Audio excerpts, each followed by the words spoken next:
את אבא. את סבא. את סבא מנשה. אני הייתי גרה אצל סבתא שלי נעימה, סבא שלי מנשה ברחוב קרול, ודודה שלי ראיה וכולם, אתה מכיר? הכרת את דודה שלי ראיה? כן, בטח. כל אלה אני באתי לגור פה. ברחוב קרול או בבית של נעימה, בקומה הראשונה? ברחוב קרול, כן, אני באתי לשם, ודוד שלי עזרא לקח אותי לעבוד אצלו במשרד. אתה מבין? ושתי האחיות שלי. בת כמה היית? צעירה הייתי, ממש, תקשיב. באיזה גיל? 18, 19, אתה שומע, אותי הגדולה הביאו לפה. אחותי פני ושולי, היום שתי דודות באב. אחד גרה ברחובות ואחד גרה בראשון. חילקו כל אחד. אותי, בגלל שאני הבכורה, הביאו לסבתא וסבא נעימה ברחוב קרול. אתה מבין? זה מה שהיה. וככה זה נגמר. וכל הזמן, אחותי הקטנה שלה, כל הזמן, מה היא אומרת? כן, אחת החברות שלך, אשכנזיות, בלה ודורית וזה, את השוויצרית היית מכולם, מכל הכיתה, שבבית ספר, בבית ספר יבניאלי ברחוב, היו קוראים לך לקרים מהאגדה וכל זה, שולה הייתה כאילו... הקטנה, בגלל שלקחו אותה למוסד אחרי הלידה של אמא שלי, שקיבלה את האירוע. איזה מוסד היא הייתה? בתל אביב, של ארגון אמהות, אני לא יודעת, אבא שלי לקח אותי פעמיים לבקר אותה. ומתי היא עברה לדודה שלה, שולה? היא לא עברה לדודה? שולה היא עברה יותר מאוחר. מתי היא עברה? טוב, אז עכשיו תספרי לנו איך את הכרת את מנשה. את מנשה, איך אני גרתי אצל סבתא שלי, נכון? כן. ואבא גר בחדר אחד ברחוב שם, ברחוב הראשונים. כן, נכון, ליד העירייה. נכון, ליד העירייה. והוא גר לבד שמה, בחדר וחצי. ומולו גרה אישה אחת שמכירה את סבא שלי וסבתא שלי, גרה ממש על יד סבא וסבתא שלי. והיא באה והיא אמרה לו, תשמע, יש בחורה ופה ושם וזה, אתה רוצה להכיר אותה? זה. אחר כך אבא סיפר לי שהוא ישב והוא כתב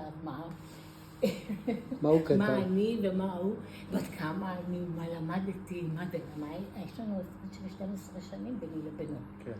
ואז הוא התקשר אלייך או שהוא דפק בדלת? לא, תקשיב. הוא בא עם הדודה? הוא בא עם השכנה? כן, כן, ככה זה נהוג. הוא בא עם השכנה לסבתא נעימה? נכון. אוקיי. הוא בא וראית אותו, ג'ינג'י, נחמד. אני ראיתי אותו ישר, אמרתי, ישר אני רוצה, אבא שלי עבד בסיני. כן, נכון. הוא לא נמצא פה בכלל. נכון. אנחנו היינו זרוקות הרי. נכון. פני ושולי היו זרוקות. אז ראית אותו ישר שראיתי אותו. מצא חן בעיניי? ישר. מה את אומרת? מה שנשבעת לך באלוהים. היה לו שערות, היה לו שערות, אתה לא רואה את התמונות שלו? כן, היה גבר נאה. כן, ממש, אני ישר שראיתי אותו. הוא בא עם חליפה או בא עם חולצה? לא, בחולצה, וזה, הוא היה גר בחדר וחצי, כן, לא גרנו בחדר הראשון. אז הוא בא וישבתם ודיברתם בסלון? כן, בסלון של סבתא שלי, ככה זה נהוג. כן, נכון. סבתא שלי וסבא שלי, וראיה, ואתה יודע כמה, ועזרא... מלא ילדים שם היו בבית. עזרא, רק הנכה שעבדתי איתו במשרד, הביאו אותי מרחוב, ודוד שלי עזרא לקח אותי רגע, לעבוד תחזרי במשרד. לסיפור עם אבא, עם סבא. בקיצור, ואז הוא בא לקחת אותך לתל אביב, ליום אחרי, יומיים, הוא בא לקחת אותך לתל אביב. הכרנו אצל סבתא שלי. אבל לא יכולתם לדבר בטלפון אז. לא היה טלפון בכלל. לפני 50 שנה. אני מדברת איתך דברים שהיו לי... אבל היה טלפון עם חוגה, לא? היה טלפון עם חוגה, אתה יודע כמה בבזק חיכו עד שהביאו טלפונים? לא היה טלפונים לאנשים. גם טלוויזיה לא היה. לא היה כלום. זאת שאלה, בטח שלא. אז רגע, אז הוא בא לקחת אותך, נסעתם לתל אביב. כן. איפה ישבתם בתל אביב? בספסל, על חוף הים. מה את אומרת? מה שאתה שומע? לא בבית קפה? לא, ושם נפל לי הגיל. נפל לך הגיל? כן, אני באתי מגונדרת. הוא ניסה ללטף אותך? לא, אני פגישה ראשונה, הוא לוקח אותי, באתי מאוד מגונדרת אותו. אוקיי. כן. וישב? אני לא הרגשתי גם שנפל לי הגיל. אוקיי. אחר כך שהחזיר אותי לבית של סבתא שלי, אז ראיתי שאין לי הגיל. אוקיי. עכשיו הבנת? כן. זהו, אין לי מה לספר יותר. די. למה? מעניין. זה מעצבן אותי. למה? זה סיפור יפה. לא, ואחר כך... רגע, לא מצאתם את הגיל אז? לא, מה פתאום? אז הלך הגיל. הלך הגיל. כפרה. בסוף אנחנו התחתנו. אני עבדתי בתעשייה... רגע, אחרי כמה זמן? איך הוא הציע לך נישואים? חצי שנה. איך הוא הציע לך נישואים? זה לא היה שמציעים נישואים אז בקונצי. הוא דיבר עם אבא שלך? הוא דיבר, כן, בדיוק. הוא דיבר, לא. השכנה שלו, שהוא גר לבד בבית ההוא. דיברה עם סבא יוסף? ברחוב הראשונים. כן. ברחוב הראשונים, עשתה לו שכנה. אני יודע. שמאוד אהבה אותו. ואמרה לו, תשמע, יש בחורה אחד, עיראקית וזה, כדאי לך להכיר אותה. כן. זהו. ואז הוא דיבר עם סבא יוסף. לא, הוא לא דיבר עם סבא יוסף ישר. איתה, היא דיברה. היא דיברה עם סבא יוסף. לא, היא לא הכירה את סבא, היא דיברה עם סבא שלי וסבתא שלי בחוף נעימה, קול. כן. נעימה ומנשה וראיה וכל החמולות. רגע, עכשיו, אחרי כמה זמן התחתנתם? חצי שנה. חצי שנה, קבעתם אולם, איזה אולם? שלום, איפה שהיה בר באולמי מצווה שלום שלך, איפה התחתנתם. שהייתה הבת מצווה. כמה אורחים היו? מאיפה אני זוכרת? אני אראה לך את התמונות. אני יודע, ראיתי. כן. איפה שעשינו את הבת מצווה, את הבר מצווה התחתנו. ואחרי החתונה עברת ישר לגור איתו ברחוב הראשונים? כן. יום אחרי החתונה. לפני זה לא עברת לגור איתו. לא, רק אחרי שהתחתנו, מה קרה? רק אחרי שהתחתנו. המשפחה שלו? לא, לא היה לו. הוא גר בחדר וחצי. היה מותר אז, אמא. הוא גר לבד. סבבה. היה מותר אבל לפני החתונה נגיד להתנשק וזה, שזה לא היה מקובל. לא היה מקובל. אבל הוא לא חסר לו, הוא ממזר. מה? להחליף את האורז? בסדר, אבא. אנחנו, אמא מספרת לנו על איך הכרתם, ושאתה היית מאוד שובב, שהיית צעיר. בכל מקרה, ואז עברתם לראשונים. דנו בראשונים. ואני נולדתי אחרי כמה זמן שהתחתנתם? 2 שנתיים ניסיתם לעשות ילד? לא רצינו גם, בגלל שהיה לנו חדר וחצי גם בהתחלה. אז לא רציתם ישר. לא רצינו, אז כולם התחילו לדבר שכאילו סבא... יש לו בעיה. אתה מבין? דודה שלי מרסל, אתה זוכר את דודה שלי מרסל? אתה זוכר אותה עם העיניים הכחולות? כן, משהו. תמיד אנחנו היינו הולכים לדודות האלה. בחביבה. בקיצור, אז אחרי שנתיים נכנסת להיריון. כן. התחתנתי בשנת 70, וילדתי אותך ב-72. ותגיד, אני רציתי לשאול אותך יותר על הילדות שלך. הילדות שלי הייתה מאוד טובה. מאוד טובה, ברחובות. היית הם עובדת אומרים שגרנו במעברה. לא. אני לא זוכרת מהמעברה כלום, תקשיב. הרי שבאו מחוץ לארץ גרו מעיראק גרו במעברה, נכון? ואני הייתי בת חצי שנה שבאתי מעיראק. כן. אז אני לא זוכרת כלום מהמעברה, אני זוכרת רק מהשיכון. שעברנו לשיכונים אחר כך. ברחובות. ליד הפרדסים. נכון, בדיוק. ראיתי לך פעם את הבית, נכון? שנסענו פעם, אמרתי לך, גרנו בשכונה הזאת, שכונת תרשיות. כן. שמה, כן, לפרדסים, שהיה זעקות במלחמת 6 הימים, אתה יודע מה הלכנו לפרדס? נשבעת לך, לפרדס הלכנו, לא היה לנו לאן להיות. לא היה מקלטים, לא היה זה. בשנת 67, מלחמת 6 הימים. בת כמה הייתי? אז אני נולדתי בשנת 50. מה בשנת 50? 17? נכון. מה אני אגיד לך? בגיל שלי. יפה, אמא. סיפור. מה, גיא, אתה לא יודעת את כל הסיפור הזה? אני יודע, אבל אני רציתי שיהיה לנו מזכרת, אז אני עכשיו גם שומע ומצלם שיהיה לנו מזכרת. עשה לי טובה, גיא, אני לא רוצה סיפור. זה הסיפור של אבא. לא, אני לא מראה את זה לאף אחד. יאללה, גיא, הם רעבים כבר, תתן להם לאכול. הם רעבים, אבל סיגה צריכה לבוא. אבל היא לא תבוא. איך את יודעת? הנה, אסתי אמרה שהם בדרך. וסיביה, לא דיברת איתה? סיגה גם בדרך. איפה מנשי? אבא! גם כן, אבא לא עשה עוד גרעינים. לא, הוא עשה הכל, תספרי עוד קצת על הילדות, מעניין אותי על הילדות. גיא, הילדות שלי הייתה מאוד טובה, אמרתי לו, גיא, אנחנו... מה הייתם עושים בילדות? מה היינו עושים בילדות? היינו עושים כל יום שישי מסיבה, כמו עכשיו, נכון? כל פעם אצל מישהו אחר. מה, במשפחות? לא, בחברים, כאילו היה בת מצווה, וזה היינו בתיכון הרי, וכל זה, נכון? אז כל פעם היינו הולכים לבית אחר, מתאספים כולם, יושבים במרפסת, מפתחים גרעינים. מה היינו? זה שיכון, זה היה שיכון. לא, אני לא מספרת לך על משהו אחר, אני גרתי בשיכון, הם אומרים שבהתחלה הם גרו במעברה, והמעברה טבעה, ואני טבעתי יחד איתם, וסבא שלי מנשה הרים אותי. את זוכרת טבעת פעם בפארק הלאומי? כן, כן, גם את זה אני זוכרת. זה אני זוכרת, כן. זה היה מפחיד, הלכנו עם דוד אריה, כן. תספרי. הלכנו עם דוד אריה, ואיתם הלכנו תמיד היינו הולכים עם דוד אריה, אתה לא זוכר את דוד אריה. זה אח של סבא. אח של סבא הגדול. אח של סבא הגדול, אתה יודע איך הוא אוהב את גיא? והוא היה מאוהב באספי, דוד אריה. באמת? כן, אתה מכיר אותו, כזה זה כן עם מקל. מה הוא עושה? הוא הוא בחיים? היה, מה פתאום, הוא נפטר, הוא האח הגדול. כמה הוא? הוא גדול, הוא נפטר... וכמה הוא גדול מסבא? בשלוש, שנתיים, לא כזה, הוא בן 85. לא, לא. לא היה מקרין סרטים בקולנוע. הראשון, כן, הוא היה עובד בקולנוע. כן. גיא זוכר אותו, טוב, גיא. הוא גר בארצות הברית? רגע. לא, אורי גר פה. הקטן גר בארצות הברית. מאיפה יש לו דרכון? למי? הוא עבר בתור נער לארצות הוא הברית. עבר מי? דוד אורי. היה אפשר לא, אז? דוד הוא אורי הלך לא. ללמוד בארצות הוא הברית. הלך ללמוד, כן. נו, אני יכול ללכת לגור אצלו?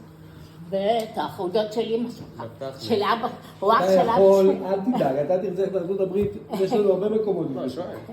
מעניין. אח של אבא הצעיר, לפניו. הבעיה זה- לסבא. ירח לו חברה. יש לסבא אח שגר בארצות הברית.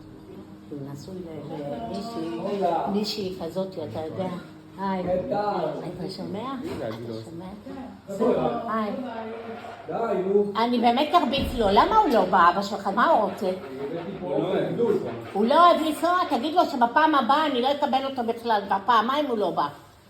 מה עובר עליו? הוא לא אוהב לנסוע, הוא לא מצא חניה, אין לו הוא לא מצא חניה, למה אין פה חניות? מלא חניות יש. אין פה חניה. בפעם הבאה הוא לא נכנס לפה, גמרנו. הוא לא נכנס לפה, מה זה פה? אני אביא לו את החניה. שלום, היי, ספונה. מה העניינים? איך את מרגישה? טוב, טוב. רואים? מה נשמע יונתן? סבתא מספרת לנו סיפורי ילדות. כן? וואי, זה פתחנו פה שיחות. שווה הרבה. שווה היה מפז. במקליט. אבא מקליט? כן, אתם פה בהקלטות, אנחנו צריכים פה לתעד את האירועים. מה קורה, בנצי? אתה בסדר? לא שחרר לך. בסדר, היה הכל בסדר. יופי, ואבא? אבא גם, הוא קצת מקורר, אבל בסדר. מתקלח? בקיצור, אמא, מה שאני רוצה לשמוע זה על הקטיף של התפוזים, שאמרת שהייתם... כן, היינו הולכים. כן. האבא שלי היה שם מנהל שווה לידה. בתנובה אקספורט. סבא יוסף? סבא יוסף, כן, היה שם מנהל. אוקיי. והוא תמיד היה כאילו מסדר את העניינים וכל זה וזה. ואימא שלי בעונה של התפוזים, תמיד, אתה יודע, יש ברחובות הרבה פרדסים. כן. אז יש בית אריזה שקוראו לו תנובה אקספורט. אבא שלי היה שם המנהל, על כמה עובדים. ואימא שלי, עקרת בית, ויש לה גם אחות שקוראים לה חביבה. כן, זאת שנפטרה אחר כך ברחובות, כן. אז הם בקיץ היו לוקחים אותנו בחופש לעבוד קצת איתם. גם הבעל של דודה שלי, גם קנית אוכל וגם... אלי עבר, תקשיב גיא. גיא, תקשיב. בקיץ, אתה לא נותן לי... גיא, אקלי, תכבי את הגזים שם. בקיץ, כאילו, בחופש הגדול, לא כאילו בקיץ ככה, בחופשים, ההורים שלי עבדו, אמר אבא שלי היה מנהל בתנובה אקספורט שמה. אז הם היו לוקחים אותנו, כאילו, לקחו תמיד שהייתה גדולה, לא לפרדס. לעזור באריזות, בדיוק. בתנובה אקספורט, עיר של תפוזים וזה. ועשיתם מזה כסף? עבדתם? לא, אבא שלי. לא, היו לוקחים אותנו לעשות תפוז ולקחת לעטוף, לא בכסף. בגלל שאתה עסוקה, אתה לא מבין. אבא שלי היה המנהל שם, נכון? ואמא שלי גם כן הייתה הולכת לעזור. אמא שלך אמרת לה כסף? לך לעזור? אבל אם הוא היה עובד, ואם הוא נשאר יותר שעות נוספות, אם יש טובה, אז יקבל יותר כסף. אנחנו היינו קטנות. אחותי הקטנה, יש לנו גם אחרת על המוסד, ג'ולי. בגלל שלה, אמא שלי קיבלה את האירוע הלבבי, והיא נפטרה. אמא שלי מהאירוע הלבבי. אתה מבין? אמא שלי נפטרה. של האירוע הלבבי. יש לי כאן ילדה של שולי, אחותי הקטנה. היא קיבלה את מחלת לב. הבנת? והיא נפטרה בגיל 36. בגיל 36. מה, הביאו אותך בגיל 18? כן, נכון, הכל לי הראש. עברת הרבה. כן. איפה שולי? שולי גרה באשקלון. יש לך עוד אחיות? לא, פנינה, פני, שהיא נפטרה. נפטרה? כן, האמצעית. כבר איזה 5-6 שנים, גיא אולי זוכר. באמת? מה? גיא, לפני כמה שנים אחותי נפטרה, 5 לפחות, פני. פאנר? הרבה, כן, הרבה, נכון יותר. הרבה שנים. אתה זוכר אותה טוב, גיא. את לא בקשר עם שולי, שיחות מדי פעם, בטלפון. היא אומרת שאני שוויצרית ואני גאפתנית, בגלל די? שאני עוד למדתי לא בתיכון. הסתדרתם? לא, אין לי מה להסתדר, תעזור אותי. אבל אתם דווקא בסדר, מה עכשיו? כן, לא, תמיד היא ישבה פעם ואמרה לי את זה. מכאן אבא. דווקא על השולחן, והיא התחילה להגיד, את קיבלת הכל, אני לא קיבלתי כלום, זרקו אותי למוסד. ככה היא אמרה. דווקא על השולחן ואמרה. לא ככה. לא, עשיתי עם המים בכל דקה, בדיוק אותו דבר. נעלה. נעלה, בדיוק, למדתי ממך, עכשיו אני עושה. בוא נראה איך יצא. אז איפה חניתם? נכון? בקצה השני שלנו. לא, איפה חניתם? לא אתם, אני מדברת על... מה קרה לך? אני מדברת איתך? בן, חניתם רחוק? אז מה הוא עושה אבא שלך עכשיו בבית? עושה חיים, מה? משהו איתו, משהו. אבא שלו זה טיפוס מיוחד. חושב שהוא קינג, זה הבעיה איתו. כן, מה עוד כרמלה את יכולה להגיד? זהו, גיא, מספיק, באמת אין לי כוח. היה לנו יופי של סיפור. מה חסר בו? לא סיפרת לנו על התקופה שעבדת במבטחים. נכון, זה עבד איתי אחרי הרבה שנים. הכי הרבה שנים. נכון. נהנית הכי שמה, הרבה אהבת שנים. את העבודה. איזה שאלה, בטח. הייתי בא איתך לעבודה, זוכרת? נכון, כן. אחר כך שהמנהל אמר שהוא לא רוצה אותו. הוא לא רוצה, הוא עשה בלה, הוא התחיל לסדר לא טוב את הדברים, הוא רצה רק את אספי. ורצה את אספי, המנהל רצה את אספי שתהיה חברה של הבן שלו. המנהל של מבטחים, שאספי באה לעבוד איתי. הסתכל עליה ואמר לי, יש לי בן בשבילה. אמרתי לו, לא, תפסיקי, עוד צעירה. הוא היה עיראקי, נכון? מי? אפילו בטח, איזה שאלה. הוא לא היו עיראקי. איך הוא רצה אותה? אל תשאל. איך הוא רצה את אספי? אמר, זה בשביל רונן. אמרתי לו, מה פתאום, מה קרה לך? הוא היה בא, אומר לי, הבת שלך בשביל הנכד שלי. ככה הוא היה אומר לי. סבא.